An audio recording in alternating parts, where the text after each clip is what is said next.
Gayatri ma'am. Please give us some time.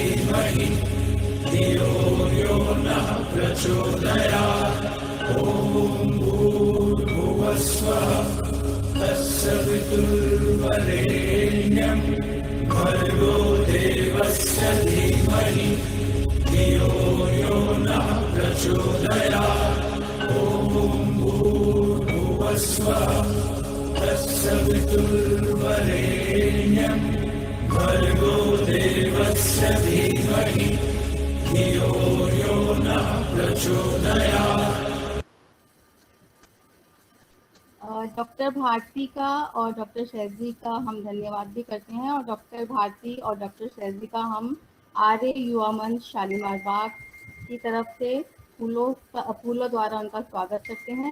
और doctor Bharti हमारे के विषय में बताना चाहूँगी कि वो बहुत लर्नेड हैं।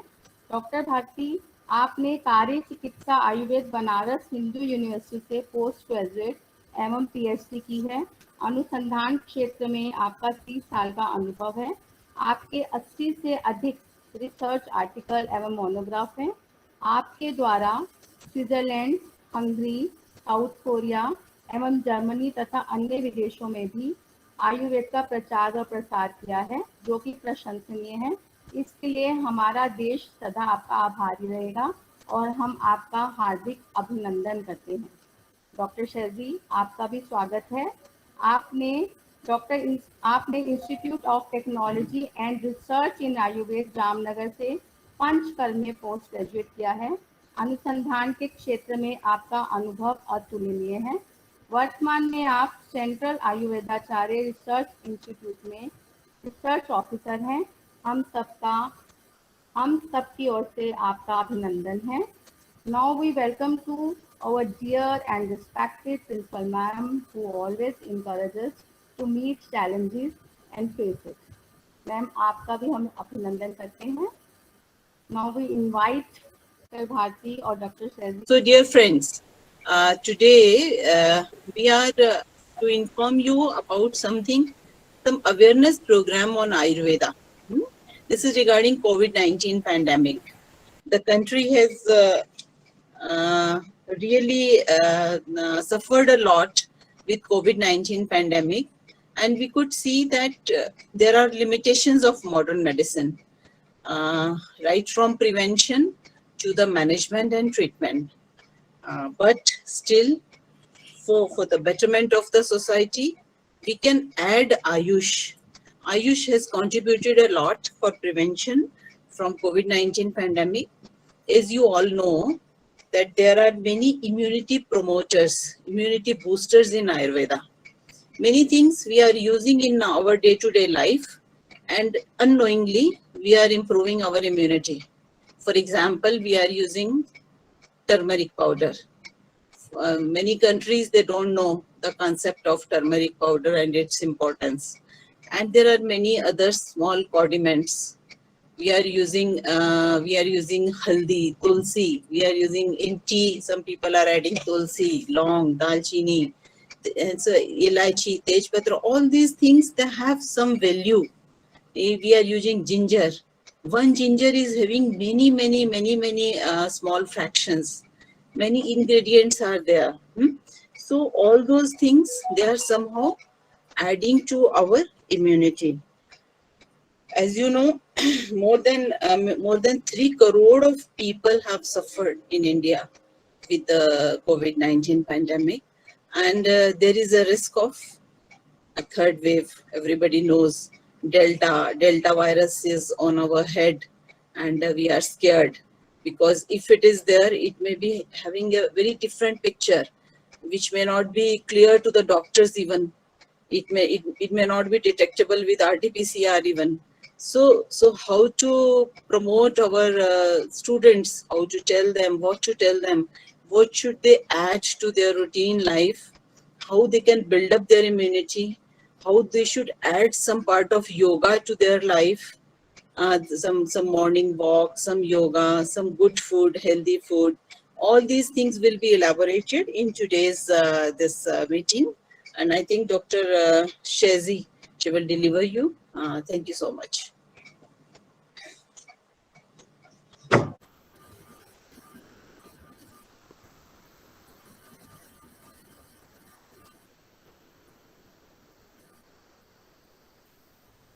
Dr. Shezi, we welcome. Is my screen visible to you? Yes, ma'am, yes. No, No, ma'am. presently it's not visible. Presently it's not visible. It's not visible. No, ma'am. Just hold on.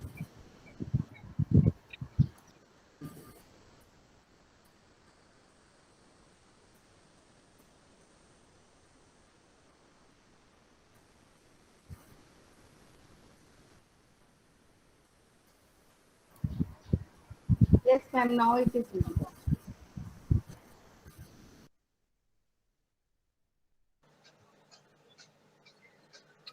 So I welcome you all on behalf of Central Ayurveda Research Institute for today's seminar on Ayurveda for COVID-19 under Ayush Samvad campaign, My Health, My Responsibility, which is the brainchild of Ministry of Ayush. We all have been suffering from this COVID thing since 2 years, and we all know what all we had gone through in these 2 years. But the main objective is of this awareness program is to create awareness through lecture series to make common people aware of the theme of Ayurveda, how Ayurveda can handle this COVID-19 pandemic, because there is a lot of information, misinformation about the role of Ayurveda specifically when we talk about the COVID-19. So there have been very myths also associated with it. Some people say it is good, some people say no, it is not good. There have been fake reports also that these drugs are causing liver damage, etc., etc. So the ministry came up with the idea of organizing a lecture series and create awareness among the health professionals, among the general public to tackle the situation. So before I go into this seminar of how Ayurveda can handle the situation, so I'll give you a brief account of what is Ayurveda. So Ayurveda is basically not a medical science, but it's a healing science. That means it emphasizes on the, as you can see, it is derived from two words, Ayu and Veda. Ayu means long life, which is happy long life, and Veda means knowledge. So it is basically a knowledge system which includes the physician, the infrastructure, the supporting staff, etc. And in this pandemic, this pandemic has proved a role model to prove the significance of all these aspects. So in COVID pandemic, as we all know, there has been not just physical illness, but also due to lockdown, the schools are closed, children are sitting in the houses since 2 years. So there has been a lot of mental agony also. So not just physical health has been affected, but it has affected our mental health, our psychological status. Socially, we are not able to meet our friends, relatives, etc. So in general, it has a wholesome effect on our physical and mental health. And thus, the motto of this is this seminar and this lecture series is to move from illness to wellness and wellness to happiness. Now, wellness and happiness is two different things. Means like illness to wellness and wellness to happiness. How we are saying this thing, that medicine only treats the injuries, medicines treat the disability, it will treat your disease condition. But when we talk about the wellness, it requires from moving the state of well-being towards optimal emotional and mental state, that is towards happiness. So in Ayurveda, it has been called as Ayu to Dirghayu to Sikhayu, and Sukhayu to Hitayu, which is very necessary if you want to have a good health status. Well, as mentioned in the definition of the WHO by WHO, health is a state of balance between emotional, physical, mental, and spiritual health. So it encompasses all those things in Ayurveda. Now the Ayurveda, the aim of Ayurveda, the concepts जो हैं इसके अगर हम आयुर्वेदा की aim के बारे में बात करते हैं, तो the first aim is स्वस्थस्य स्वास्थ्य रक्षणम, that is maintenance of the health. And second is आतुरस्य विकार प्रशमनम, cure the sick. So first of all, it speaks about how to maintain the health of a healthy individual. This can be achieved through proper diet, sleep, and celibacy, that is brahmacharya, which actually means proper lifestyle. How do you maintain your diet, sleep, and lifestyle is responsible of how you can maintain your health. And if somehow even after that a person gets disease, then it comes into the second aim of Ayurveda, that is cure of the sick. So in that condition, when we talk about COVID, so it has given us an opportunity to the Ayurveda to show its strength in both these fields, that is prophylaxis and prevention through immunomodulator drugs, and also in treating the cases of Ayurveda through standalone treatment of Ayurveda. So this is like a two-way, just hold on. Now, what are the strengths of Ayurveda? Now, it is a time-tested, it is not some new science. It has been, the oldest classics are like 5,000 years old. So it is a time-tested, since a long time we know about these medicines, these therapies, etc. Very, very cost-effective in comparison to the modern medical science. Then quality, safety and efficacy is assured. Ayurveda specifically, when we speak about during this COVID, immunity badao. So immunity, how will you build up your immunity? So there are drugs in Ayurveda which are called as rasayan drugs, which are actually the immunomodulators which help in the rejuvenation of the body. Then if a person, when your immunity is good, then definitely you will not be fall sick. So the prophylaxis treatment in Ayurveda you can consider as immunomodulators. If you get sickness, then there are medicines for palliation, that's shaman treatment, that are oral drugs, etc.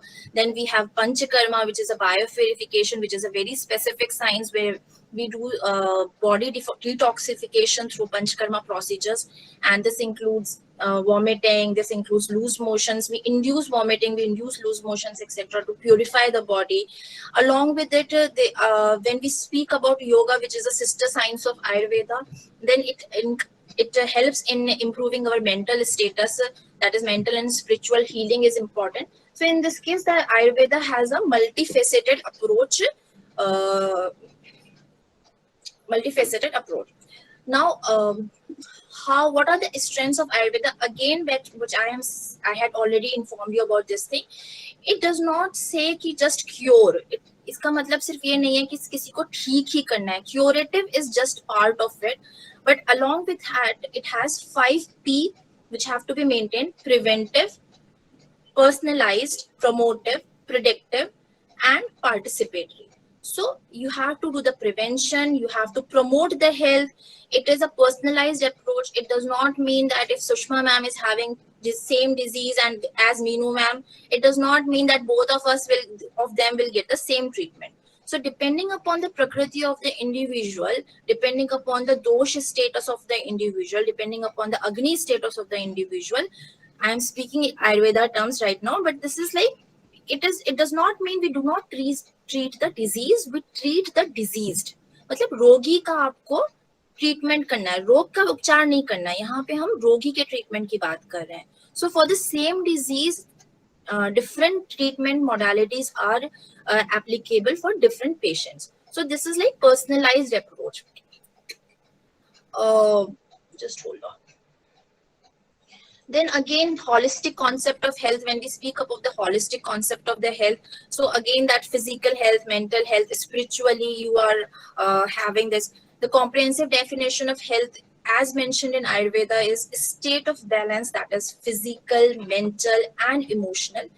Health is not just uninterrupted. It should be uninterrupted physical, mental, spiritual wellness, and fulfillment. This holistic perspective is one of the Ayurveda's basic principles. Now, if there is any prasan atmendriya manaha, when we speak about the definition of Ayurveda, it says some dosha, some agnish, some dhatu malkriya. Now, what are dosh, what are dhatu? I will give a very brief introduction of that. So our body is made up of, just like in biology, there are cells, tissues, etc. In Ayurveda, we say our body is made up of dosh, dhatu, and mal. So there are 3 dosha that are Vata, Pitta, Kapha. There are 7 dhatus which are Ras, Rakta, Mans, Meda, etc. And then 3 mal which are the actually the excretory products. So our body is actually made up of three of these things. Now doshas have the capacity. Why they are called doshas? Because they have the capacity to vitiate anything. But again, they are very important when we speak about the health status. So everyone is having Vata, Pitta, Kapha, but which dosha is increased in particular condition, that disease will happen. So if you are having excess of pitta in your body, then you might will suffer from hyperacidity. You might have skin infections, etc. Again, if there is cough is more, then you will get a lot of cold infections. You are more prone to the cold infections. In case Vata is deranged, then it will lead to pains in the body. There might be neurological conditions. So again, there is Vata, Pitta, Kapha, then 3 Sapta Dhatu, and then 3 Dosh. Then there is a concept of Agni. Agni is nothing but your digestive capacity. So if your digestion, according to Ayurveda, all the disease happen from your stomach. This is like सब सारे रोगों की जड़ जो है वो हमारा पेट है. अगर पेट आपका सही है, तो पेट सही होने का मतलब है कि अगर आपका डाइजेशन सही है, अगर आपकी डाइजेस्टिव कैपेसिटी सही है, तो आपको कोई रोग नहीं होगा. क्योंकि अगर आपकी डाइजेस्टिव कैपेसिटी सही नहीं है, तो आप जो भी खा रहे हैं उसका प्रॉपर डाइजेशन नहीं होता. और जब प्रॉपर डाइजेशन नहीं होता, तो it leads to the formation of toxic material in the body. We call this toxic material as ama. So when this toxic material goes into the microcirculation, after absorption, when it goes into the microcirculation, so it will cause disease at various levels. So basic thing is what Ayurveda emphasizes on, along with your medicines. If you get diseased, if along with the medicines, diet and lifestyle maintenance is a very, very important aspect of Ayurveda. What to eat, how much to eat. There are like concepts of sprout is very, very common, and I'm just giving you a few examples. The concept of sprout is very common in today's world.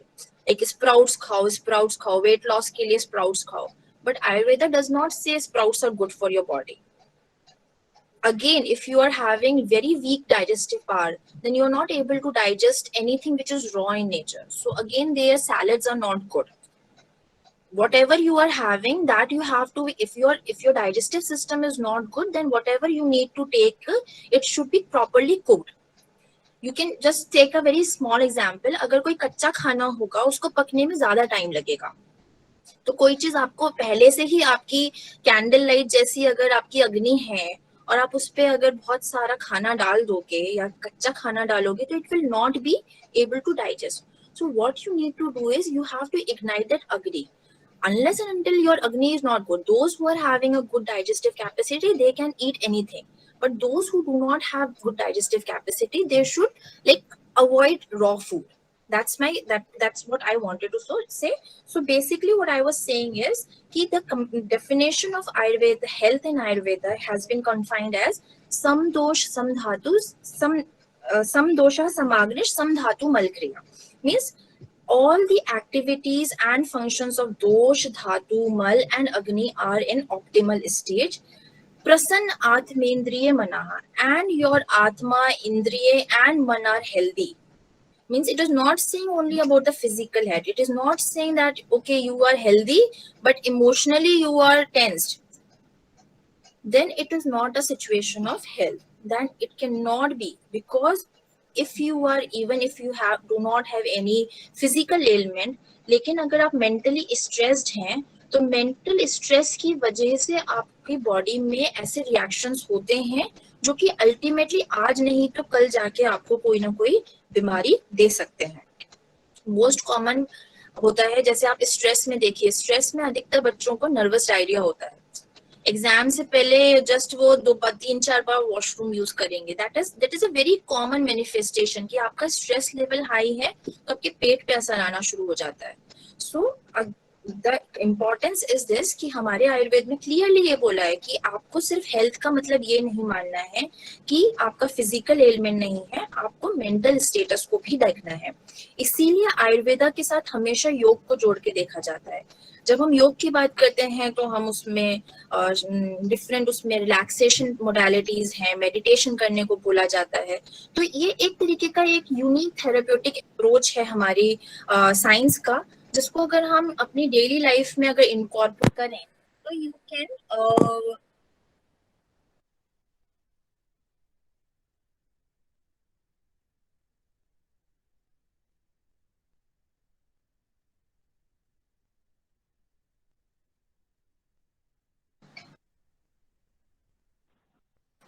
Hello hello Yes, ma'am. So you Yes, ma'am. join, you now can, you join yeah, after network. actually, yes, I got a call from someone. Yes, I can So, understand. I can it's understand. Please okay, carry on. okay. So, so there are this is a unique therapeutic approach where we use different natural products, the medicines from, like Madam has told, that we use kitchen spices, etc. With and the medicines which are naturally available, we use it to have the proper health, actually the maintenance of our health. तो इसका मतलब ये नहीं है कि आयुर्वेद सिर्फ उन लोगों के लिए है जो लोग बीमार हैं, ये उन लोगों के लिए भी है, इसीलिए इसको साइंस ऑफ लाइफ कहा जाता है कि उन लोगों को भी फॉलो करना चाहिए जो बीमार नहीं है, क्योंकि आप पहले ही उसको फॉलो करेंगे तो आप बीमार नहीं पड़ेंगे और आपको फिर दवाइयों की जरूरत नहीं पड़ेगी. तो it's basically a holistic concept of health and there is a individualised approach, as I have already told. Multiple areas of clinical strength again, so we range from maintenance of the health up to आप जितने भी आप, मैं आपको आगे दिखाती हूँ कि हमारे देखिए 8 क्लिनिकल स्पेशलिटीज हैं विच आर सेम ऑलमोस्ट जैसे हमारे मॉडर्न मेडिसिन में होती हैं. Internal medicine, paediatric, psychiatry, IENT, surgery, toxicology, geriatrics and rejuvenation. Now this rejuvenation thing is not available in modern science. यहाँ पे हम उनसे थोड़ा सा अलग हो जाते हैं. रेजुविनेशन इज बेसिकली रसायन, कि आपको रसायन कब कौन सा रसायन लेना चाहिए. Now in classes, in different classes, different rasayanas have been mentioned. Even according to the age, कि आपको किस एज ग्रुप में कौन सा रसायन लेना चाहिए वो भी आपको मेंशन किया गया है कि इस एज ग्रुप में 0 से 10 में ये लेना है, 10 से 20 साल के लोगों को ये देना है, इस टाइप से प्रॉपर मैनेजमेंट बताया गया है. So there is a very wide scope of Ayurveda. It does not include कि सिर्फ अच्छा बुखार हो गया या पेट खराब हो गया तभी, but we deal with a lot of cases. So it is a holistic management where we say about pure biopurification, as I already told. Now, what is biopurification? I will go into a little detail about it because I am a person who deals with that most commonly. So it is panchkarma. So panchkarma means 5 basic karmas. Those 5 basic karmas are what? Vaman, Virechan. Then there are 2 types of enemas which are called Basti and Nasya. So Vaman is therapeutic induction of vomiting. So we make person to vomit out, and it is a very very good treatment for Kafach kind of disorders, like if you have asthma, if you have allergic rhinitis, if you have long standing cases of skin infection जहाँ पे खुजली बहुत ज़्यादा है, तो ऐसी conditions में, and even अगर आप healthy हैं और आप वसंत ऋतु में अगर आप वमन कराते हैं तो आपको पूरे साल कफ से रिलेटेड डिसऑर्डर्स नहीं होंगे. तो वमन is basically for those people who have more cough conditions. Then Virechan. Virechan is for the pitta condition. So pitta is heat in body. So any person who is having lot of burning sensation and hyperacidity again, and different another conditions right now. And besides that, the healthy individuals, especially the season of pitta is going to come. It is during the Sharad Ritu. So around Diwali time, it is a natural phenomenon that during that time your pitta will increase. So if you notice, आप अब की बार notice कीजिएगा कि जब दिवाली के समय जब वो टाइम चेंज होता है तो उस समय आपको स्किन प्रॉब्लम्स भी हो सकती हैं, उस समय आपको एसिडिटी की तकलीफ ज्यादा होगी. तो ये एक बेसिकली आपका पित्ता उस समय नॉर्मली इंक्रीज हो रहा होता है, तो you go for a proper virechan in that season. Then there are two treatments which I said कि बस्ती के 2 होते हैं. There is one kashaya basti in which we give enema with decoction, and then there is one basti which is oil enema. So these are most commonly, this is basti has been called as half of the treatment, because a majority of disorders can be treated by this basti treatment alone. So there are n number of treatment bastis and n number of diseases where we can use these bastis. For chronic to chronic conditions, we can easily give basti, and basti is comparatively an easier procedure than Vaman and Virejan. So it is very widely used. Then comes Nasya. Nasya is nothing but a nasal instillation of oil or kashai or milk or water, etc. in your nose. Now, nose has been considered as the pathway to your brain.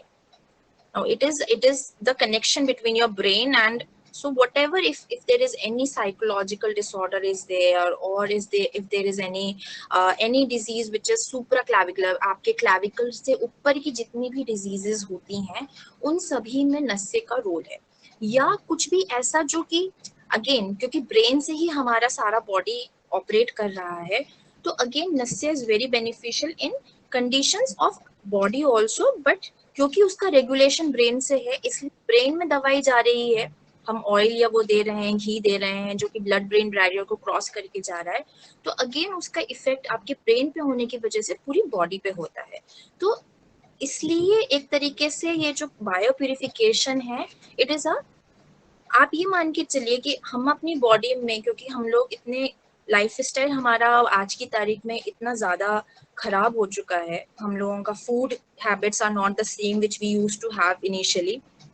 Junk food बहुत ज्यादा खाएंगे, बाहर का बहुत खाते हैं, lifestyle is very haphazard, तो we accumulate lot of toxic material in our body.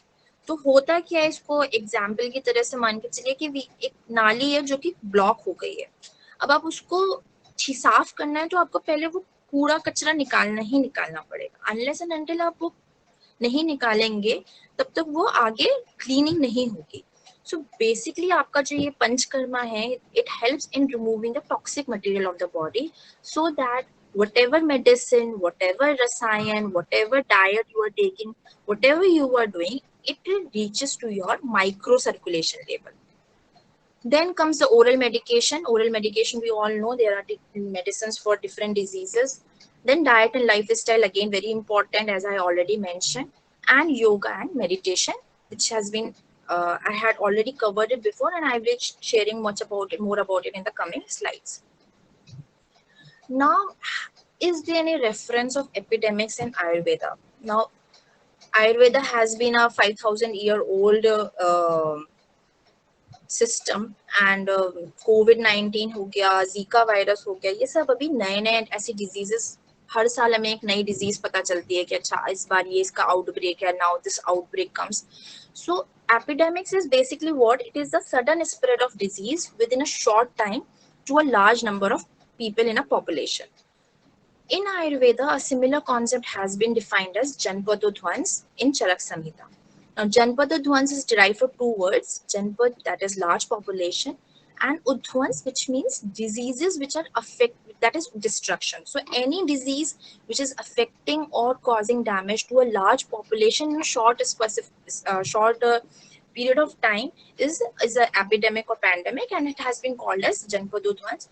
What causes the Janpadodhvans as per Ayurveda literature is, it is caused by the factors which are responsible are Vayu, that is air, Jal, that is water, Desh, that is your habitat, and Kal, that is time. So even if you had noticed in COVID situation gets worsened in particular times when the season is changing. If you had noticed that the wave जो होता है हमारा, जो third wave, second wave, ये सब आ रहे हैं, ये तब चेंज हो रहे हैं जब हमारा समय चेंज हो रहा है, जब हमारा काल चेंज हो रहा है, जब हमारे सीजन चेंज होते हैं. तो जैसे आपने सर्दी से गर्मी की तरफ आया तो हमारी सेकेंड वेव आई थी. अभी थर्ड वेव के लिए as per Ayurveda we are estimating it will come somewhere around, जब हमारा फिर अगेन सर्दी से गर्मी से जब हम सर्दी की तरफ जाएंगे तो तब ये वेव के आने की हमारे हिसाब से एक सिचुएशन बनती है. तो अगेन ये संधि के अनुसार. देन वायु इज लाइक आपका ड्रॉपलेट इन्फेक्शन है, इसीलिए सब लोग मास्क लगाने के लिए कह रहे हैं कि आपने मास्क से निकला तो वो निकलेगा, तो वो ड्रॉपलेट इन्फेक्शन जो है वो एक तरीके से थ्रू एयर, थ्रू ये सरफेसेस, ये आपका कॉज होता है. So again ये जो है these factors जो हैं they have proven to be today in today's COVID situation these factors have been proven true and that's why we had been if you had come across तो धूपन करने को बोला जाता है कि आप अपने घरों में घी में कुछ भी जो हवन सामग्री सिंपल से सिंपल हवन सामग्री है या फिर आप जो आयुर्वेदा में प्योरिफिकेटरी ड्रग्स बताई हैं उनको लेकर आप रोज धूपन कीजिए, लोबान जलाइए, उसमें नीम है, लहसुन है, कोकोनट की छाल है, ये सब मिला के आप अपने घर में अगर धुआं करेंगे तो आपके जो घर का वातावरण है वो भी शुद्ध होगा and it will help in जो आपका एयर और हैबिटेट को थोड़ा बहुत वो प्रोटेक्शन का काम देता है. Similarly, in Sushruta Samhita, there has been reference of factors which are responsible in communicable diseases. So we know communicable diseases कैसे होते हैं, which when we come into contact with a person who is communicable, वो कौन-कौन से factors हैं? आचार्य Sushruta has clearly mentioned प्रसंगात, घात, संस्पर्शात. Now आप एक दूसरे को टच करें, आप एक दूसरे के क्लोज विसिनिटी में हो, एक दूसरे के कपड़े एक्सेट्रा यूज करें, एक दूसरे के साथ सोएं, जिसके जो डिजीज है उसके साथ सोएं, उसकी ड्रॉपलेट इन्फेक्शन अगर वो आपके सामने छींके, बोले, हंसे तो उससे भी फैलता है. तो ये सारी चीजें अगर आप आज की तारीख में कोविड की सिचुएशन में सोचेंगे तो आपको लगेगा कि हाँ यही तो हमारा बेसिकली यही सब हो रहा है और इसीलिए कोविड की प्रिवेंशन के लिए आपको सोशल डिस्टेंसिंग, गैदरिंग्स को अवॉइड करना, मास्क पहनना, ये सब आपको बार बार बताया जा रहा है. सो इट होल्ड्स, ये ऐसा नहीं है कि आज की तारीख में ही है. Even 5,000 years ago, the acharyas of Ayurveda were clearly aware of these things. They had clearly said कि अगर किसी को communicable disease है, so stay away from that person. Use mask, avoid gatherings. So it is like a time-tested thing. Now again, Anukta Vyadhi. Anukta Vyadhi means the vyadhis, the diseases which are not mentioned in Ayurveda. So like dengue, Zika, COVID again. So these are newly discovered viral diseases. So again we have this question ki how in Ayurveda these diseases are not mentioned as their names. अभी COVID-19 के बारे में तो हमारे पास कोई modern में भी data नहीं था, तो how can you treat it in Ayurveda? So Acharya Charak has very clearly written कि there because of the permutation combination of that tridosh, saptadhatu, etc., there can be n number of disease and it is impossible to give name to all of those diseases. आप हर disease को नाम नहीं दे सकते हैं. तो आपको क्या करना है, आप रोगी की, आप जो पेशेंट है उसकी आप प्रकृति देखिए, उसकी बॉडी में जो लक्षण आ रहे हैं, जो सिम्टम्स आ रहे हैं, उसके बेस पे उसका कौन सा दोष उसमें प्राधान्य है, कौन सा दोष का इन्वॉल्वमेंट है, आप उसकी अग्नि की स्टेटस देखिए and treat it on the basis of that. You don't have to treat, वही मैंने आपको पहले बोला, आपको डिजीज को ट्रीट नहीं करना है, आपको रोगी को ट्रीट करना है. तो फॉर द सेम पेशेंट आपका ट्रीटमेंट चेंज होता रहता है. इसीलिए अगर हमारे पास पुरानी ये जितनी भी नई डिजीज हैं, even if we don't have their description as such in Ayurveda, but on the basis of their symptoms, on the basis of the characteristics of an individual, we can make a protocol, we can make an individualized health protocol for that person. Now, fourfold healthcare management, this has been referred to as Chikitsa Chatushpad in Ayurveda. So, Chikitsa should be, what is Chikitsa? Chikitsa means कि आपको disease हो जाए और वो disease का हमने treatment किया और वो treatment ऐसा होना चाहिए कि उससे कोई और आगे disease ना हो. तो इस चिकित्सा का जो ये हमारा चिकित्सा है, तो इसकी ये एक अच्छी चिकित्सा के लिए हमें 4 चीजों की बहुत ज्यादा जरूरत होती है. One is physician, then is medicine, then nursing staff and patient. So अगर आपके पास ये इनकी चारों जो आपके ये physician, medicine, nursing staff और patient चारों की superb qualities हैं. There have been 4 qualities of each which have been described in the classes, which I am not going into details of. But अगर ये चारों की ही qualities अच्छी हैं, तो आपका पेशेंट ठीक होके जाएगा, आपकी चिकित्सा जो है, आपका जो ट्रीटमेंट है वो सक्सेसफुल होता है। और इन चारों में से भी अगर किसी में कुछ गड़बड़ होती है तो treatment will fail. Now again Ayurveda, जब हम कोविड की बात करते हैं तो कोविड-19 में ये इस चिकित्सा चतुष्पाद का भी बहुत ज्यादा रोल हमें देखने को मिला है। सबसे पहले हमने अवेयर किया लोगों को, तो awareness and education about this donning and doffing of the PPE kits, hand sanitisation कैसे करना है, again availability and feasibility of required medicines and infrastructure in different containment zones etc. So it needs a teamwork.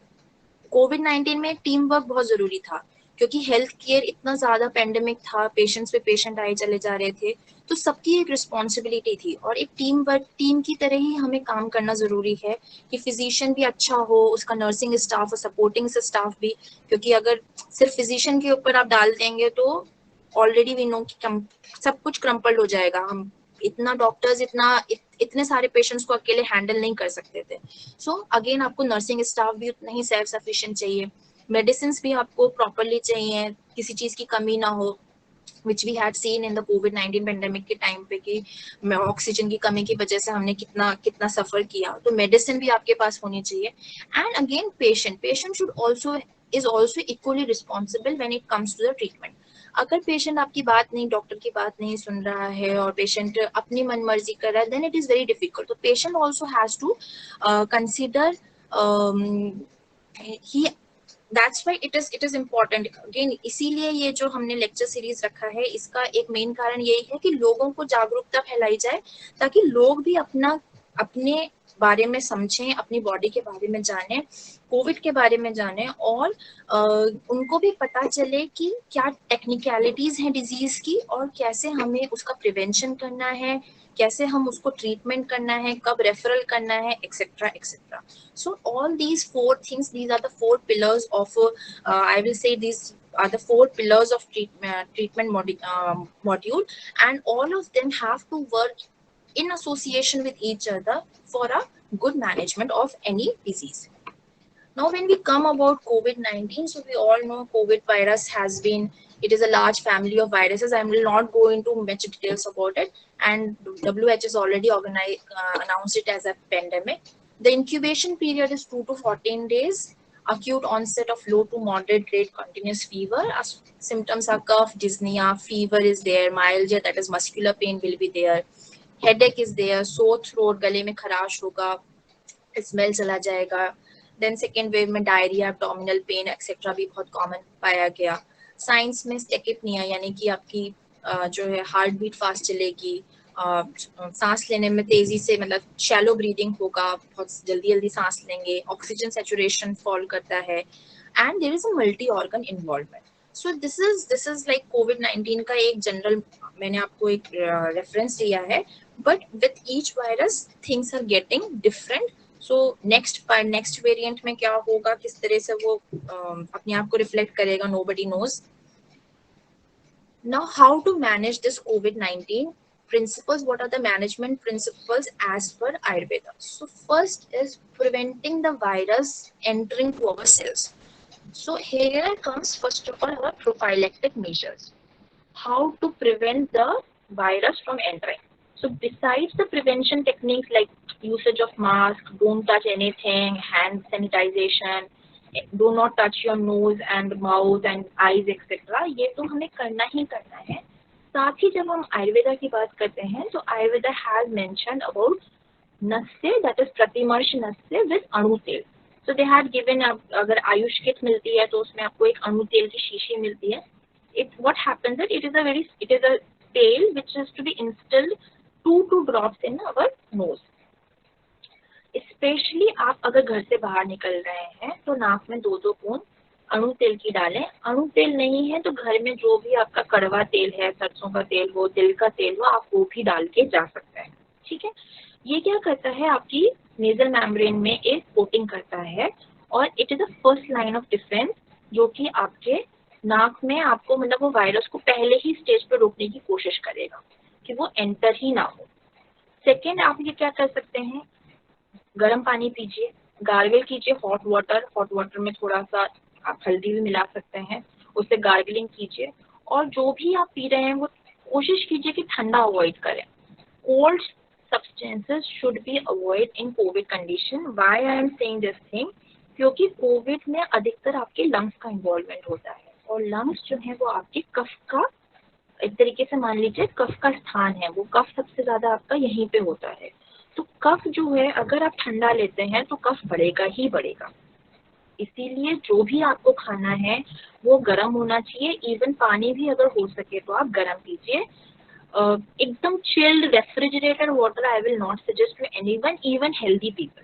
You should not take the chilled refrigerated water. घड़े का पानी हाँ चल सकता है, बट अभी for the last 2 years I had been constantly saying this, कोशिश कीजिए जो भी आप पानी पीजिए वो आपका बॉइल्ड हो एंड कूल हो। अगर आप गर्म बिल्कुल नहीं पी सकते हैं तो ठंडा कर लीजिए उसको। लेकिन जिनको भी गले में थोड़ा सा भी खराश भी आ रहा है या कुछ भी उन्हें सिम्टम लग रहा है कि नाक जा रही खराब हो रही है, नाक में से पानी बह रहा है, तो आप फौरन गर्म पानी पीना शुरू कर दीजिए। गर्म पानी अपने आप में एक ट्रीटमेंट है। गर्म पानी पीने से ही आप बहुत कुछ सही कर सकते हैं। तो गर्म पानी अकेला आपका एक तरीके से ट्रीटमेंट का काम करेगा। सेकेंड स्टेप में क्या है कि चलिए मान लीजिए कि इन्होंने काम नहीं किया एंड आपका वायरस आपकी बॉडी में एंटर कर गया और उसने अर्लियर सिम्टम्स दिखाने शुरू हो गए, या फिर आपको पता चला कि अच्छा कोई पर्सन है जिसके कांटेक्ट में मैं आया हूँ जो कि कोविड पॉजिटिव हो गया है, तो उस सिचुएशन में आपको अपनी बॉडी में कैसे उसको रोकना है वायरस के रेप्लिकेशन को। इसके लिए specifically katu tikta dravyas are to be use. Now katu tikta क्या मतलब, जो बिटर हो और जो पंजेंट हो, ऐसे द्रव्य यूज करने हैं, ऐसी मेडिसिन हम यूज करनी है जो बिटर एंड पंजेंट हो। तो इसके लिए नेशनल एडवाइजरी ऑफ आयुर्वेदा जो प्रोटोकॉल बनाया है, नेशनल एडवाइजरी आई है, उसमें आयुष क्वाथ हैज बीन मेंशन, जिसमें तुलसी है, दालचीनी है, काली मरीच है, ये यूज कर सकते हैं। And then sanshamani vati is very commonly has been prescribed और काफी इसके ऊपर काम भी हुआ है। तो संशमनी वटी में कुछ नहीं है सिवाय गिलोय के, कुछ फार्मेसीज और भी चीजें डालती हैं, but basic concept main component is giloy, जो कि अगेन अगर आपने कभी गिलोय का पानी या गिलोय का पाउडर खाया हो, it is very thick which is very bitter in taste, तो गिलोय लेना है। Then AYUSH 64 again it has been advised according to the national advisory of by ministry of Ayush. तो ये जो मेडिसिन हैं ये आपकी बॉडी में, अगर आपकी बॉडी में सिम्टम्स आने शुरू हो गए हैं तो ये मेडिसिन अपने डॉक्टर की सलाह पर, again I will say do not use any Ayurveda medication by yourself. It is a very big misnomer कि आयुर्वेदा मेडिसिन के साइड इफेक्ट्स नहीं होते हैं। So I'll come into the Ayush क्वाथ के side effects also when I'll be sharing that also। तो इसलिए जब भी आप मेडिसिन लें अपने आयुर्वेदा डॉक्टर के साथ प्रॉपर कंसल्टेशन करके आप अपने ये जो मेडिसिन हैं ये स्टार्ट कर सकते हैं। तो they will help in symptomatic management of COVID। Now again अगर ऐसा हुआ कि थर्ड स्टेप ऑफ मैनेजमेंट में अगर वायरस बॉडी में सेटल हो गया है और फिर कंफर्म सिम्टम्स दिखा रहा है, तो इट इज वेरी नेसेसरी कि वो टिश्यू डैमेज के लिए हम कुछ ऐसा करें कि टिश्यू डैमेज को रोकें, क्योंकि once tissue starts getting damage then situation becomes critical. तो टिश्यू डैमेज को रोकने के लिए again restorative, again rasayana drugs have been told, Chyawanprash खाने को बोला है, again Agastya rasayana which is very good in your respiratory disorders. तो ये सब रसायन फॉर्मुलेशंस आपकी टिश्यूज को रोबस्ट बनाती हैं और आपकी इम्यूनिटी को इम्प्रूव करती हैं। सो इस तरीके से हम 3 स्टेजेस में, एक प्रोफाइलेक्सिस, फिर अगर सिम्टोमेटिक एंड अगेन रेस्टोरेशन, तो इस तरह से हम 3 स्टेजेस में कोविड-19 को आयुर्वेदा के थ्रू मैनेज कर सकते हैं। Now this is advisory by AYUSH. आप च्यवनप्राश सुबह, मतलब जिनको अभी नहीं, जिनको हुआ नहीं है और उनको इम्यूनिटी बिल्डअप करनी है, उनके लिए च्यवनप्राश सुबह 1 चम्मच खाली पेट, कोशिश करें खाली पेट लें, ठीक है। उसके अलावा आप हर्बल टी ले सकते हैं, काढ़ा बना के ले सकते हैं, तुलसी, दालचीनी एक्सेट्रा का। अगेन अगर आपको हाइपर एसिडिटी है तो आपको काढ़ा लेने से पहले 10 बार सोचना चाहिए कि कहीं ऐसा ना हो कि आप लेने तो अच्छे के लिए और आपको नुकसान हो जाए। एंड देन गोल्डन मिल्क के मिल्क 150 ml आप दूध लीजिए और उसमें आधा चम्मच हल्दी डाल के अच्छे से उबालिए और इसको आप दिन में 1 से 2 बार ले सकते हैं। This is your prophylactic measures, कैसे हम बचाव करें। उसके अलावा रोज गर्म पानी पीना है, योगासन, प्राणायाम एक्सेट्रा करना है और खाने में जीरा, हल्दी एक्सेट्रा आपके स्पाइसेस को यूज करना है। योगा प्रैक्टिसेस कौन कौन से कर सकते हैं? यानी सूक्ष्म व्यायाम। उसके अलावा सबसे अच्छा है आप सूर्य नमस्कार सीख लें। सूर्य नमस्कार में आपके लगभग सारे आसन आ जाते हैं, तो आप सूर्य नमस्कार करें, प्राणायाम करें, 10 मिनट रोज मेडिटेशन करें ताकि आपका मेंटल लेवल भी स्ट्रेस फ्री रहे। तो इस तरह से हमारे योगा प्रैक्टिसेस आप फॉलो कर सकते हैं। Ayurveda immunity boosting measures for self care. तो अगेन मैंने जैसे आपको बताया कि नृत्य करना है, सबसे पहले तो आपको फिजिकल डिस्टेंसिंग और जो रेस्पिरेटरी एटिकेट्स हैं, हैंड हाइजीन है, इसको तो फॉलो करना ही है। उसके अलावा आपको गार्गलिंग, गर्म पानी से आप रोज गर्म पानी में थोड़ा नमक डाल के गार्गल कर सकते हैं। उसके अलावा अगर आपको इसमें चाहें ऐड करने के लिए तो आप यष्टि मधु यानी कि मुलेठी ऐड कर सकते हैं, त्रिफला ऐड कर सकते हैं, हल्दी ऐड कर सकते हैं। तो ये गार्गलिंग करनी है। Second is steam inhalation. Again steam inhalation is very very important कि रोज स्टीम लीजिए। स्टीम करते समय उसमें आप थोड़ा सा सेंधा नमक डाल सकते हैं, उसमें आप नीम डाल सकते हैं, हल्दी डाल सकते हैं, मिंट लीव डाल सकते हैं, तुलसी डाल सकते हैं। तो स्टीम, स्पेशली अगर आपको कफ बन गया है, और ये मैं इन जनरल भी बता रही हूँ कि अगर छाती बिल्कुल जकड़ी हुई है, कफ बना हुआ है, तो आप जब स्टीम लें तो भीमसेनी कपूर, जो देसी कपूर आता है, थोड़ा सा देसी कपूर, सौंठ का पाउडर, नमक, सेंधा नमक और अजवाइन, ये डाल के आप स्टीम लें तो आपका जितना कफ है वो निकलने लग जाएगा। Then yoga, I have already said कि आप डिफरेंट आसन फॉलो कर सकते हैं।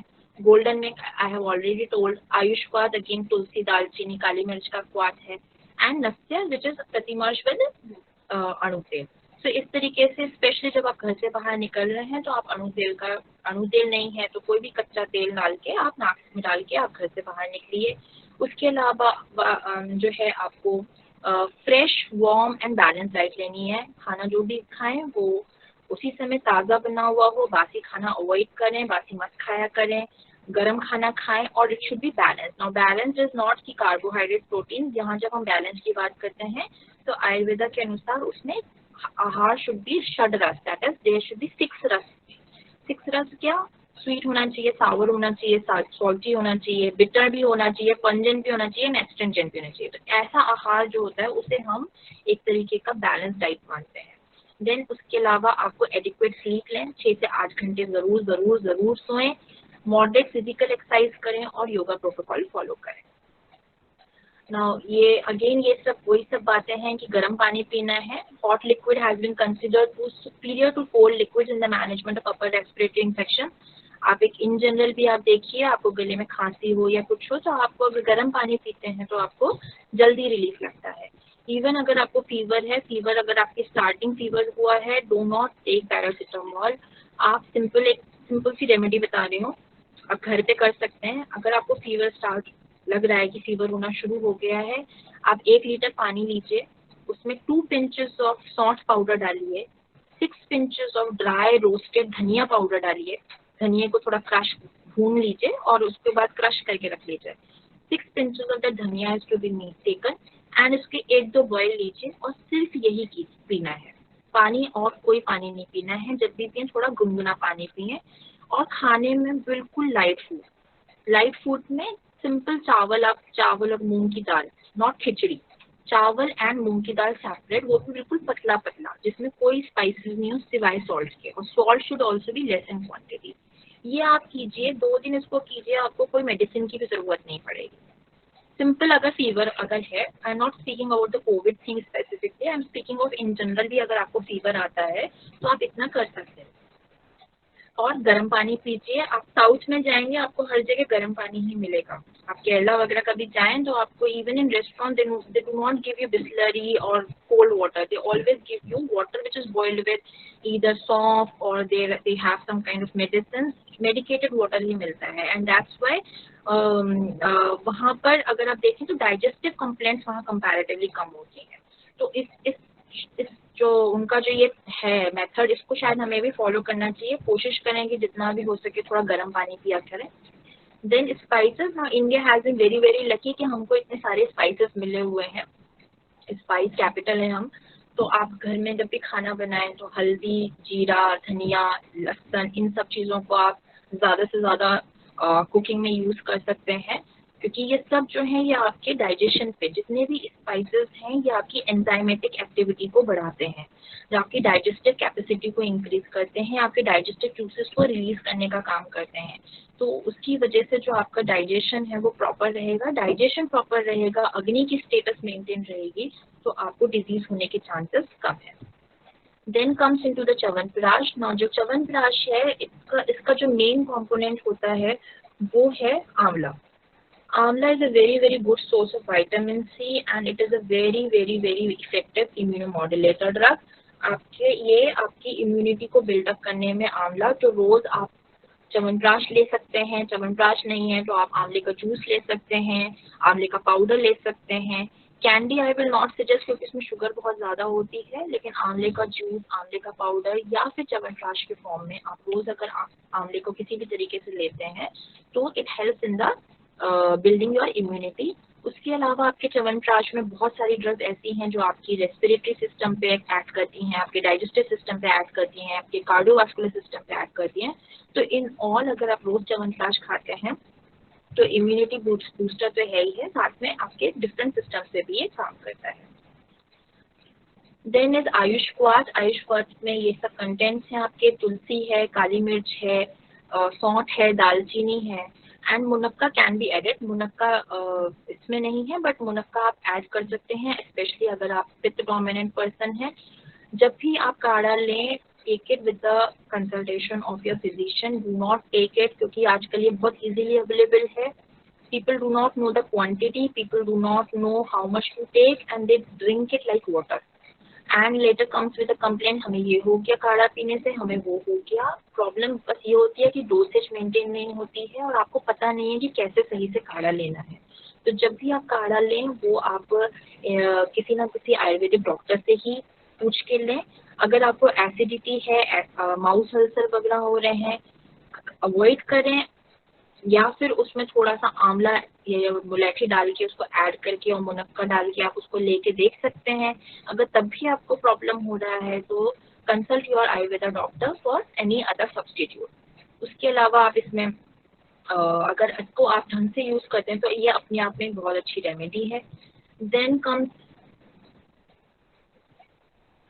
एज पर टेस्ट, आप इसमें या तो नींबू मिला सकते हैं या फिर आप इसमें गुड़ मिला के ले सकते हैं, क्योंकि थोड़ा टेस्ट में थोड़ा सा डिफरेंट हो सकता है, तो आप इसमें नींबू या गुड़ मिला के ले सकते हैं।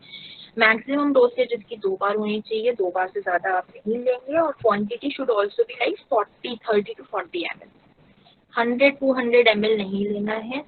कैसे बनाना है, 3 ग्राम्स आप एक यानी कि ऑलमोस्ट हाफ टू 1 टीस्पून आप लेकर 150 ml वाटर में इसको बॉईल कीजिए, फिर उसको छानकर 2 से 3 मिनट तक ढक के रखिए, छानकर उसको गरम गरम पीजिए। ठीक है, तो ये इसका बनाने का तरीका है। बहुत ज़्यादा इसको मतलब आपको बहुत ज़्यादा क्वांटिटीज में नहीं लेना है। हल्दी का दूध मैं आपको ऑलरेडी बता चुकी हूँ, मैम ने भी आपको बताया था कि हल्दी is very beneficial in boosting immunity, antibacterial होती है तो आपकी इम्यूनिटी को। और जब भी आप हल्दी वाला दूध लें तो उसमें थोड़ी सी काली मिर्च और सौंठ भी ऐड कर दें, क्योंकि काली मिर्च क्या है, हल्दी के एक्शन को इम्प्रूव करती है। It has been found in the studies कि काली मिर्च actually acts as a stimulator for haldi, तो हल्दी का एब्जॉर्प्शन इंक्रीज करती है।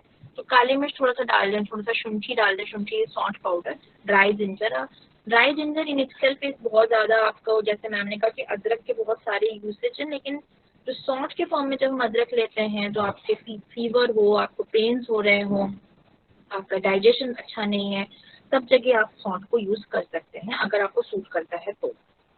देन नस्से अगेन आप सुबह शाम जाने से पहले और स्पेशली रात को सोने से पहले नाक में 1 से 2 बूंदे इसमें नाक में डाल सकते हैं और एक तरीके से ये बैरियर की तरह से एक्ट करता है। ये मैं आपको ऑलरेडी बता चुकी हूँ। Steam inhalation I had already informed you. Then comes to sanshamani vati, ये AYUSH government ministry of AYUSH की तरफ से जो एडवाइजरी जारी हुई है उसमें संशमनी वटी भी है। इसमें आप 2 गोली सुबह शाम गर्म पानी के साथ ले सकते हैं, लेकिन अगेन अगर आपको फीवर है तभी के कंडीशन में लेना है और with the consultation of your Ayurveda doctor. Main component is giloy. Giloy जो है वो आपकी बॉडी के लिए it is a very good rasayana और ये आपको इम्यूनो मॉड्यूलेटर है और ये आपको बहुत सारी डिजीज से बचाता है। गिलोय को हम अमृता कहते हैं, तो जो अमर है, जो अमृत प्राप्त है, जिसको अमरता मिली हुई है, तो ऐसी ही जो उसकी बेसिस पे जैसा उसका नाम है ऐसे ही गिलोय can be use throughout your lifetime. गिलोय को आप किसी भी फॉर्म में लेते हैं तो लेकिन गिलोय की पहचान इम्पोर्टेंट है। गिलोय अगर आपकी प्योर है तो उसको लेंगे तो आपको किसी मतलब बहुत अच्छा आपका इम्यून मॉड्यूलेटर का काम करती है। देन डाइट, आपका खाना कैसा होना चाहिए, कितना खाना चाहिए, बहुत जरूरी है। खाना कैसे, मैंने आपको बोला था कि 6 रस होने चाहिए खाने में, it should be sweet, salty, sour etcetera. कब खाना चाहिए, अगेन इम्पोर्टेंस बहुत जरूरी है। आज की हमारी लाइफ स्टाइल ऐसी है कि हमारे खाने के कोई टाइम नहीं है फिक्स्ड। सुबह 11 बजे नाश्ता हो रहा है, शाम को 4 बजे लंच हो रहा है, रात को 12 बजे डिनर हो रहा है। इस तरह से नहीं होना चाहिए। आपको खाना खाने के लिए आपको पता होना चाहिए आपकी भूख कैसी है। सुबह उठिए, सुबह फ्रेशन अप हुई है, फ्रेशन अप होने के बाद नहा धो के खाना नाश्ता या जो भी आप 2 टाइम तो बेसिकली आपको करना ही करना है। और तभी खाना खाना है जब आपको भूख लगी हो। अगर आपको भूख नहीं लगी है तो कभी खाना ना खाएं। इसलिए खाना नहीं खाना कि टाइम हो गया है, खाना इसलिए खाना है कि हमें भूख लग रही है। क्योंकि जब आप खाना नहीं पता नहीं होता और आप सिर्फ इसलिए खाना खा लेते हैं कि टाइम हो गया है, तो आप एक तरीके से अपने लिए डिजीज को बुला रहे हैं, उसको कह रहे हैं कि आओ मुझे डिजीज हो जाओ। रीजन बीइंग कि आपका एक ऑलरेडी इंडाइजेस्टेड फूड आपके पेट में पड़ा हुआ है, उसके ऊपर से आपने थोड़ा सा खाना और डाल दिया तो अगेन वो इंडाइजेशन होगा। इंडाइजेशन होगा तो टॉक्सिक मटेरियल ही बनेगा, और जैसे ही टॉक्सिक मटेरियल आपके सर्कुलेशन में जाएगा आपको अलग अलग तरीके की डिजीज होनी स्टार्ट हो जाएंगी। तो इट इज़ वेरी एसेंशियल कि आप जब भी खाना खाएं तो ये ध्यान रखें कि खाना कैसा है, हमारा खाना कैसा है। बहुत ज़्यादा ऑयली फास्ट फूड इस टाइप का खाना once in a while it's okay, but regularity में हमें ये नहीं करना है।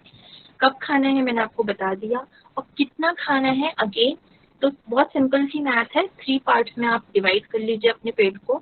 50% should be solid, 25% should be liquid and 25% should be left for free space एक तरीके से, ताकि जब डाइजेशन हो तो जो गैस एक्सेट्रा फॉर्मेशन हो उसके लिए आप 25% स्पेस छोड़ देंगे। तो जब भी आप खाना खाएं तो 50% solid and 25% should be liquid, और 25% आपको मतलब अपनी भूख से कम खाना खाना है। बिल्कुल ऐसा नहीं कि बिल्कुल आपका पेट भर जाए, ऐसा खाना कभी नहीं खाना चाहिए। Now what are the dietary guidelines which have been mentioned in the advisory? कि खाना खाने से पहले हमेशा आप कोशिश कीजिए कि 15 से 20 मिनट पहले अदरक का टुकड़ा लीजिए, छोटा सा टुकड़ा। चाहे तो उसे हल्का सा रोस्ट भी कर सकते हैं और उसमें थोड़ा सा पिंच ऑफ रॉक सॉल्ट डालकर उसको खाने से पहले लें, तो ये आपकी एपेटाइट को इम्प्रूव करता है। फूड कैसा होना चाहिए, which is light in digestion, मतलब जो जल्दी पच जाए, जैसे मूंग दाल का सूप है, वेजिटेबल सूप है, मीट का सूप है। देन फुल्का विद गाय का ghee is very very good for body. जहाँ पे भी अगर आपको कभी आयुर्वेद के लोग अगर आपसे कहेंगे घी खाना है, तो घी का मतलब देसी घी से नहीं है, घी का मतलब गाय के घी से है। प्योर गाय का घी आपकी बॉडी में कोई कोलेस्ट्रॉल नहीं बढ़ाएगा, कोई प्रॉब्लम नहीं करेगा, बल्कि it again acts as a rasayana to your body. तो वो आपकी बॉडी को रेजुविनेशन करता है।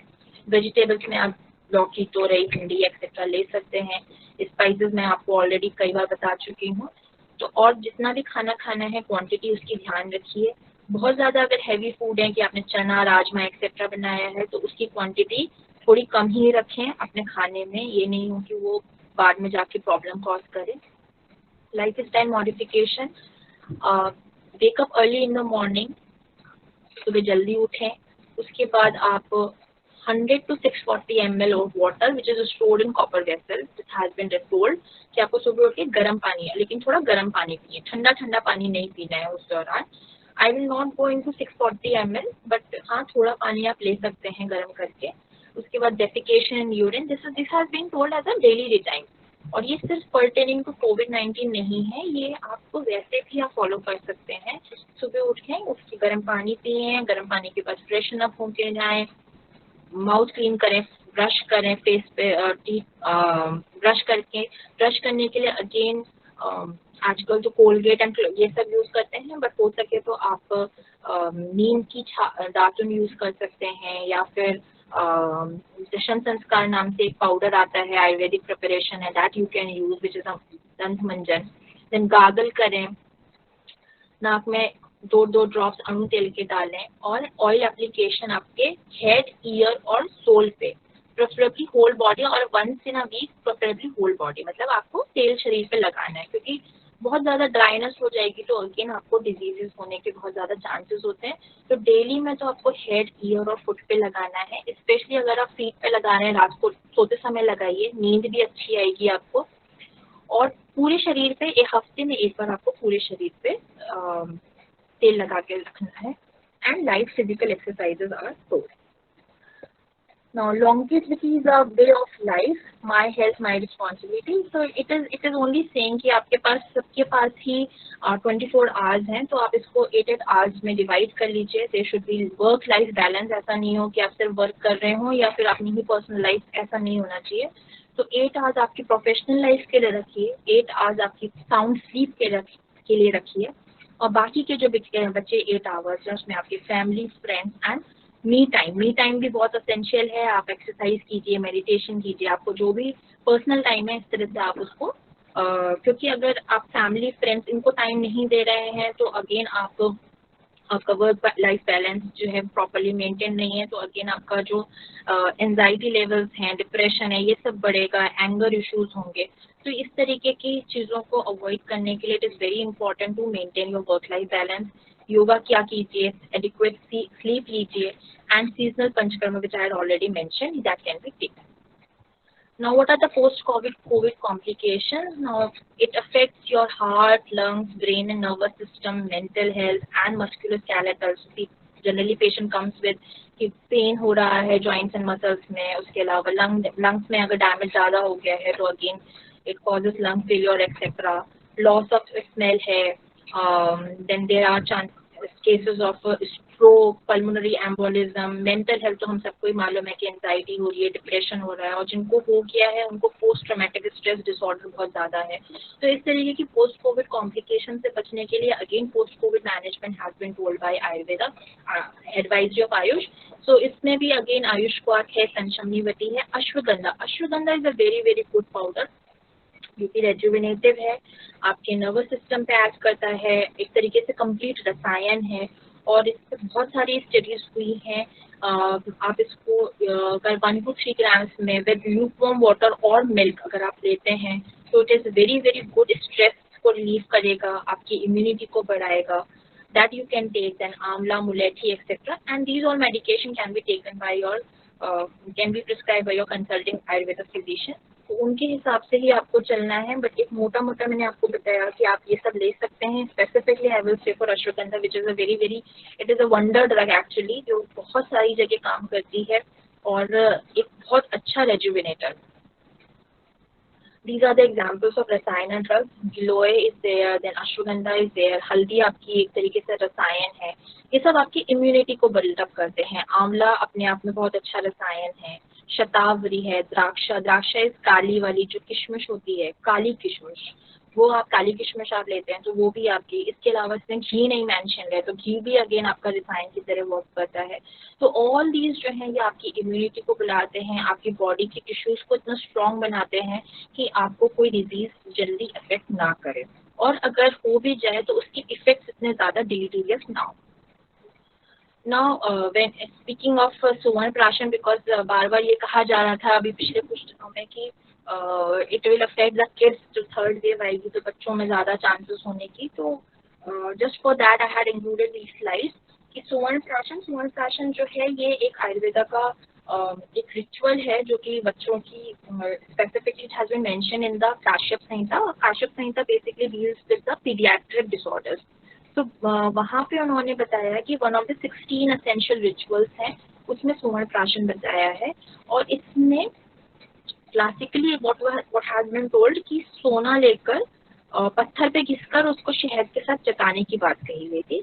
बट आज की तारीख में आपको सुवर्ण प्राशन की ड्रॉप्स भी मिल जाएंगी, चाटने के लिए भी चाटन भी मिलता है लेहे के फॉर्म में, जैसे च्यवनप्राश इस टाइप से, उसमें गोल्ड, हनी और स्पेसिफिक जो हर्ब्स हैं वो ऐड करी जाती हैं। And it has also been recommended by Indian Association of Ayurveda Paediatrics. किसको करना चाहिए? Up to 16 years you can give it to anyone, जितने भी बच्चे हैं। कब देना चाहिए? आइडली इसका जो स्टार्ट होता है वो पुष्य नक्षत्र में हम करते हैं। तो अभी बहुत सारे लोग, अगर आप लोग किसी को जानते हो तो बहुत सारे डॉक्टर्स पुष्य नक्षत्र में स्वर्ण प्राशन का कैंप्स ऑर्गेनाइज करते हैं। तो पुष्य नक्षत्र में आपको पुष्य नक्षत्र बेसिकली ये हर 27 डेज पे रिपीट होता है। तो किसी भी पुष्य नक्षत्र में आप इसकी स्टार्टिंग कर सकते हैं और उसके बाद उसको रोज डेली आपको मॉर्निंग में इसे ड्रॉप देनी है, चटाना है। कब तक दे सकते हैं? Up to 1 year to 1.5 years तक आप आराम से दे सकते हैं। डोज इसकी 2 ड्रॉप्स रहती हैं, depending on the age dose change हो जाती है। What are the benefits of Swarna Prashan? It boost immune system, it enhances memory, improve the digestion, skin nourishment करता है, mental agitation, improves hearing and vision and improves overall physical and mental health. So बच्चों के लिए ये सबसे best रसायन जो है वो स्वर्ण प्राशन है। आप अपने बच्चों को रोज, जो छोटे बच्चे हैं जो अप टू 16 ईयर्स, आप उनको रोज आप स्वर्ण प्राशन के ड्रॉप्स के फॉर्म में उन्हें सुबह के टाइम पे दे सकते हैं। बस ध्यान ये रखना है कि इसको देने के बाद कम से कम 1 घंटे तक आपको खाने के लिए कुछ नहीं दें उनको। उनका लाइफ स्टाइल मेंटेन करें, बाहर के चिप्स, पिज्ज़ा, कोक, ये जो फास्ट फूड कल्चर है इसको थोड़ा अवॉइड करें। और प्रॉपर जो प्रिवेंटिव मेजर्स बताए गए हैं कोविड-19 के सिनेरियो में स्पेसिफिकली, वो अगर आप फॉलो करते हैं तो you will also make your kids free from such kind of disorders. और स्वर्ण प्राशन नॉट जस्ट इन कोविड, अगर आप वैसे भी देंगे तो आपको देखेंगे, आप खुद ही देखेंगे आपके बच्चों की जो मेमोरी है वो कितनी शार्प हो गई है, उनका एक जनरल हेल्थ इम्प्रूवमेंट होता है। तो swarna prashan is again a very good rasayana, specially for the kids.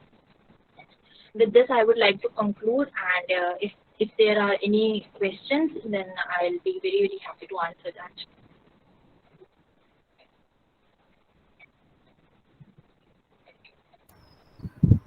Thank you, Dr. Shaizi.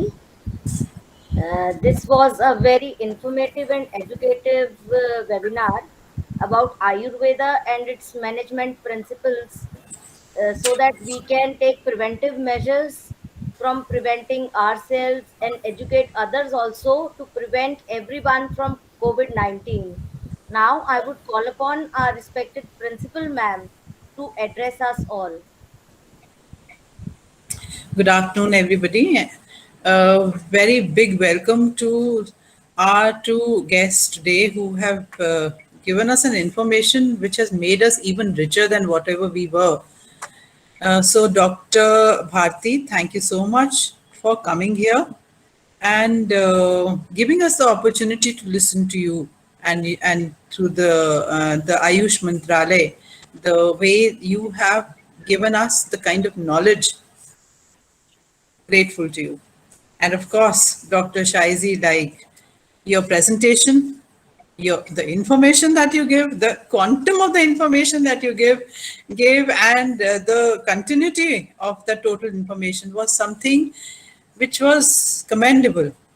I kept on thinking that we are so lucky that we as Indians are using so much of Ayurveda in our daily lives that we don't even know that we are, we had not known that we are actually working for our own good in just having food prepared by us.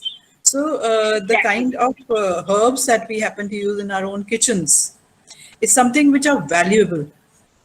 So वो कहते हैं ना कि जब आसानी से कुछ मिल जाता है तो उसका वर्थ हम नहीं पहचानते, तो हम तो एक्चुअली सब कुछ वर्थ वाइल कर रहे हैं और उसको पहचान ही नहीं रहे कि हम कितने समझदारी से अपनी जिंदगी को चला रहे हैं. And that's probably the reason why actually basically Indians are intelligent and they can adapt to situations, plus their immunity level is really strong. That's why we see that the villagers who have a simple lifestyle, they don't get affected easily by all these ailments because of course the total atmosphere, the total environment is very neat and clean, and then they are exercising all the time. Plus they are always with their family and friends, so meditation is once again a way of life for them. And I feel if we just look around ourselves, if we just do what we feel happy in doing, we would be doing the right things. We should not get influenced by anything which is not comfortable for us, because when we have fast foods, even if a child wants to have it, that there always needs to be a balance. A balance is the perfect answer to so many things in life, and even for health, I suppose it's the best thing. And you're coming here, Ministry of Ayush, helping us all the time. We getting an opportunity to host this show. We recording the total show.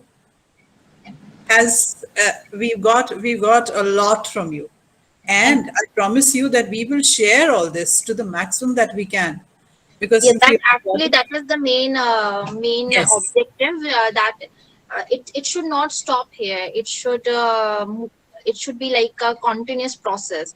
So Yes. now So we we have will do our bit. Yeah, Yes, yeah, we will do our bit, because we ourselves have got a YouTube channel. Then it's always said that the children are the ones who can affect the total family. So when we are educating our children about such great things, then I'm sure in their families also all these things must be there. Now they will appreciate all this, so it becomes a reaffirmed thing, and then they're going to affect their even if it's a small family, it's a nuclear family. Every person in the family has got their own network, so things will spread even more. more. It's not that it's not there. I'm sure, I'm very confident that all Indians are proud of our own culture. And we today we celebrated the Independence Day as well. Okay, So your webinar goes hand in hand with something which is so positive for the country. So thank you so much for giving us an opportunity to become a platform. Thank It you is so our much for hosting us, and it was a great pleasure. Although it was a very short time interval between, due to certain things, we could not arrange it initially, and we had given you a very short duration to But we are organize always this there, thing. ma'am. We But can hold as the you had series. said that yes, this thing should not Yes. stop here, and there should be proper balance. I think you get the gist of this thing, and I'm so happy for that. And thank you so much for inviting us. Thank you so much. Also, I have to thank the people who have coordinated this whole show and brought you to us and to our total family, which is Sushma Dhingra ma'am, Meenu Kapoor ma'am, and they're in charge, Poonam Khurana. So, and all the teachers who have come here. Here, this show is possible on the virtual platform because of our computer department. So here, Seema Jain is helping us. And we have got a lot of teachers who have pitched in and did their small bit to make this a success. So thanks to all of them as well. And thanks to you, ma'am. Thank you so much. Thank you. Thank you, ma'am. Thank you, ma'am, and Poonam, ma'am, for giving us this opportunity for organizing this awareness program for Ayurveda. And on top of it, thank you, Dr. Bharti, ma'am, and Dr. Shaizi, ma'am, for helping us create awareness on Ayurveda for COVID-19 pandemic among our students and fellow colleagues, and this will reach to their families and neighborhood. So thank you so much for guiding us. Thank you, ma'am. Thank you so much. So that's all for the show today. Thank you so much, everyone, for joining us.